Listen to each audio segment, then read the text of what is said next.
Dr. Alana DeGrassa here, president of Turning on the Lights Global Institute. How did you like that whole discussion yesterday about setting the intentions to win? Well, I want you to know that you can win in 2022. You can decide to be in process. You can decide to move forward as long as you know the bigger why. Now, today, I want to share something from my book, Tomorrow Can't Wait. So let's deep dive. You know, I want you to know that one of the hardest things that people can do is to do less. High performing achievers, one of the highest things, or sorry, one of the challenging things that high achievers have is the ability to pause and just stop. The idea of being still is frustrating for many. And research even shows that even to stop and to do nothing seems to baffle people. It's like, they're like, what do you mean don't do anything? I need to be productive. I need to be moving forward. I need to keep going. I need to think about what's next. And all of that productivity is important, but it's also very important for you to find time to stop and have what I call some serious incubation. Now, in my book, Tomorrow Can't Wait, I have a chapter that says, being still, less is more. Busy is normal in our fast-paced society. Our increasingly digitized world offers benefits as well as challenges.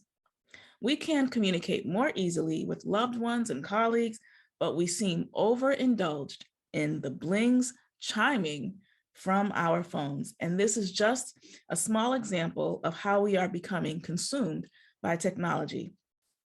Interestingly, the dictionary highlights a synonym of consume to waste away. Let's not waste the effort of reading those daily entries.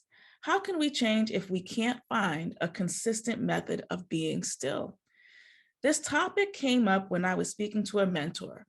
She asked me how I spent my time. She wondered whether I relaxed enough. I explained to her that relaxing was difficult for me. I said that even in moments of resting, I would be consumed and thoughts about what I had to do next or what I would be doing better. In this discussion, I came to the conclusion that I needed to go outside and simply listen. Then I would take the advice I heard in a recent church service to just have a Sabbath. Usually I have a goal when I think of going outside. I'll run 3 miles, I'll garden. But this time I wanted to make sure I would just be. The first 10 minutes were great. Then I found myself wandering. Once this occurred, I said to myself, okay, Alana, focus only on the clouds. Focus only on the trees. Observe and simply be moved to do nothing. It really felt weird, and I continued to lie outside on the deck and look up. Then my mind wandered into the clouds, and I became aware of the vastness of the earth where we are blessed to live. I saw birds flying with their families to the next tree. I saw a rabbit playing hide and seek in the bushes. I felt the sun's rays beaming on my skin. Indeed, it was beautiful just to be. I also thought how quiet and apparently boring all of this nature seemed to be. In that moment, I was reminded of how we feel when we lay a loved one to rest.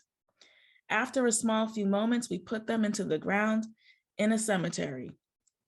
At this time, we realize how we are aligned with this earth and the plants that shoot up from the ground. The body is buried in the ground where insects have lives that are interjected into every pocket of soil below. They live and breed and feed their colonies of ants. How fascinating it all is. So why do people wait until they pass away to rest peacefully? I know this is a tough question, but it did convince me. From that moment, I resolved that times of stillness could be very productive. Wow.